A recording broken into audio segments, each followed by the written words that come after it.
You ever get the feeling that there's like a hidden code to the universe? Some secret set of rules that shapes everything, from a tiny little shell to the grandest designs?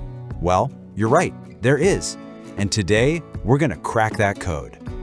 I mean, just look at this. On one side, you've got this amazing, complex spiral of seeds in a sunflower, and on the other, the perfect little curl of a snail shell.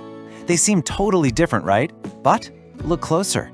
There's this incredible similarity in how they're designed, a kind of shared harmony. So what is the connection? What could a sunflower, a snail shell, and hey, let's even throw in a butterfly, what could they possibly have in common? Well, the answer is surprisingly simple, but at the same time, kind of profound. They are all shaped by a hidden mathematical code. And that code is called proportion. It's like the invisible architecture of our world. All right, so let's dive right in. To really understand this code, we've got to get a handle on two key ideas: ratios and proportions. So let's break them down, starting with the basics. First up, a ratio. It's really just a way of comparing two numbers. That's it. Think about baking, okay? A recipe calls for 1 cup of milk to 3 cups of flour. That relationship, the 1 to 3, that's a ratio. It's the secret sauce that makes sure your cake, doesn't end up being a doorstop. And you can write this down in a few different ways. You can use words, 1 to 3. You can use a colon. Or you can write it as a fraction, 1/3. Now that fraction part, that's going to be super important in a minute. But just remember, they all mean the exact same thing. Okay, so if a ratio is just a comparison, then what's a proportion? Well, a proportion is just an equation that says two ratios are equal. Simple, right? Like the ratio 2/3 is the same as, or proportional to, the ratio 8/12. It's exactly like doubling a recipe. Yeah, you're using more ingredients, but the relationship between them, the ratio, has to stay exactly the same. Otherwise, you don't get the same cake. Now this is where things get really useful. How do you actually work with proportions, especially when one of the numbers is missing? Well, there's a fantastic little shortcut for that. It's called cross multiplication. What I love about this is its nickname. Some people call it the cross your heart method. It's just a great way to remember how to do it. And trust me, it is a super fast way to solve for that unknown value, to find that missing piece of the puzzle. So, let's say you've got a proportion set up like this, with two fractions. You have A/B equals C/D. And remember, this could represent anything: miles per hour, cups of flour per serving, you name it. The cross your heart method tells us exactly what to do. We multiply diagonally, right across that equal sign.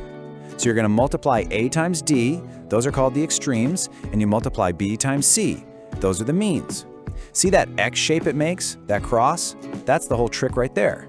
And here's where the magic happens. When you do that, boom, the fractions are gone. You're left with a new, super simple equation. A times D equals B times C. That one little step takes a tricky-looking fraction problem and turns it into simple multiplication. It's awesome. Okay, so that's the theory. But so what? How does this actually help us in the real world? Let's put this powerful little tool to the test with a problem you might actually run into. All right, here's the situation. A car goes 90 miles in 3 hours. If it keeps up the same speed, how far is it going to travel in 7 hours? This is a perfect classic proportion problem. And we can nail this in 3 easy steps. Step 1, set up the proportion. Step 2, cross multiply. And step 3, solve for the number we don't know. Okay, step 1. Let's set it up. We're going to make our two ratios equal. On one side, we put what we don't know, X miles over 7 hours.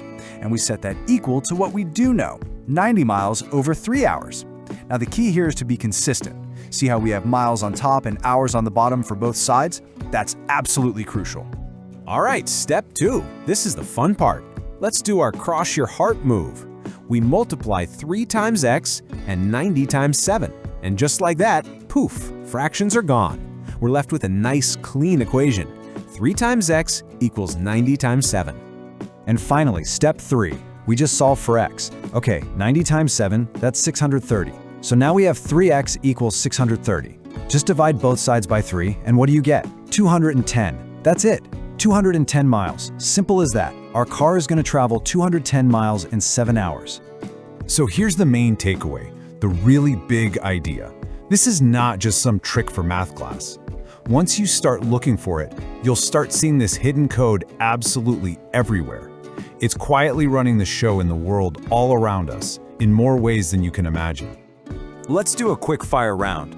You see it in cooking, right?